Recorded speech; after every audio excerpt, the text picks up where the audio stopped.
Here's a demo of Bach Concerto for violin in A minor, what I have as the first page. It will be a little stream of consciousness. All right, so we want to start in the middle and go to the tip and then recover.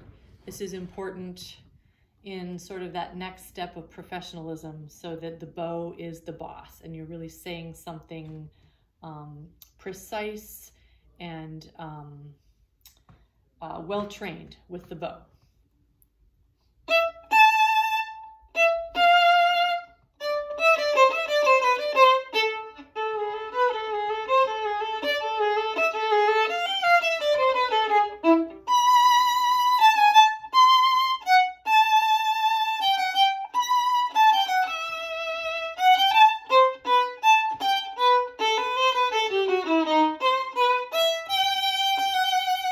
It's hard to know where to stop.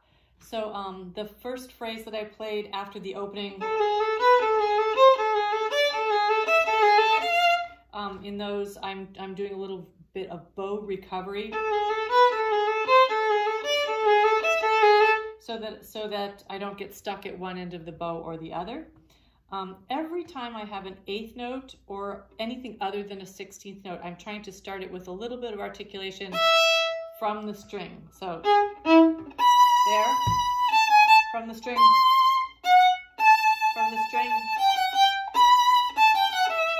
and it's not so important that that from the string be really tacky, but just that it be articulate, just a little bit of a punctuation at the beginning of the bow. So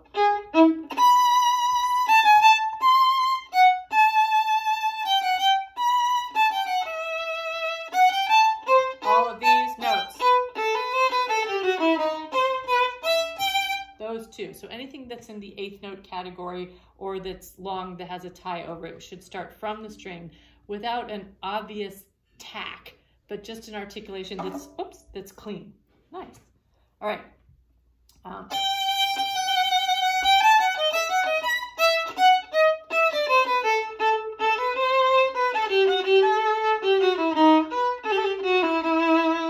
This chord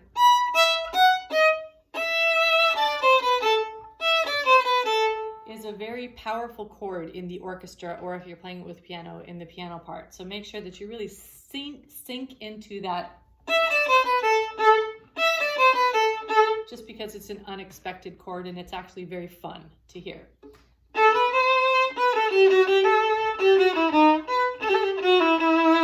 There. Now that whole beginning up until where I just stopped is tutti, which means that the orchestra is playing with you.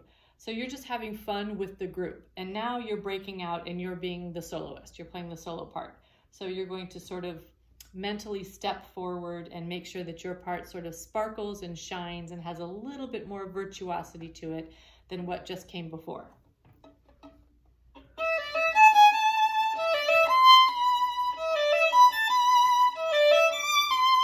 And those notes right there, you notice that there aren't any more. There are no more of those. Now you're playing something sweet and beautiful and singing. So you're going to use your bow to, you're going to really sing and sink into the string, and you're going to use vibrato on all of the long tied notes.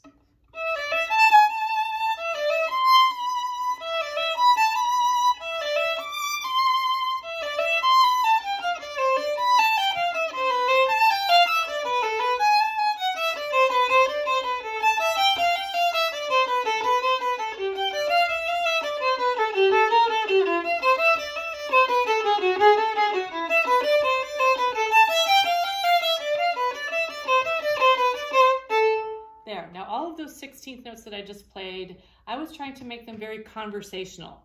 So of course your job at first is to learn the notes and put them in place and do fingerings that make sense. But your second job is to make it sound like you're sort of having a conversation with somebody else, sort of a run-on sentence conversation, if you will. On this hand, I was thinking about this, but then I really reconsidered and it went over here, but oh my gosh, this was also very important. So something like that. All right, so we're at this cadence now. All right, so now you have the first real virtuoso passage. So we have some 30-second notes in there. So I like to play these off the string for a little bit of variety, because now you have we're going to use either end of the bow.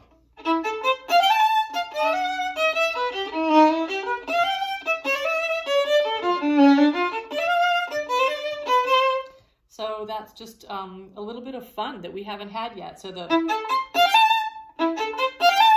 and I want da-da-dun, da-da-dun, dun-dun. So again, that articulation at the beginning of the bow is very important. Another thing that's important is the arrival note. So we have that articulation at the beginning of the bow stroke. But at the end of the bow stroke, we have a sustaining and a little vibrato. So these are tricky concepts. You'll have to first go just to get the notes all programmed in and the rhythm, because I think the rhythm itself is a little tricky to fit in.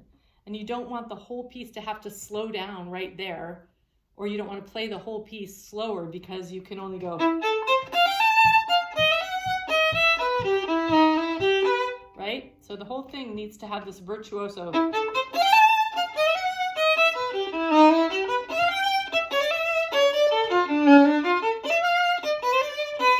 Right? So that passage has those few tricky, challenging aspects, as they should, because you're the virtuoso soloist. So now we're on the wrong bow.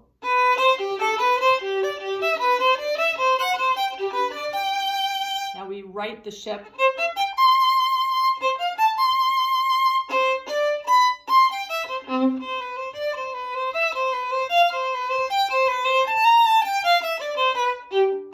Again from the string. And this is you again, that little bit in there was tutti, so you were playing with the band, and now you're stepping out as a soloist. With the orchestra. Now you.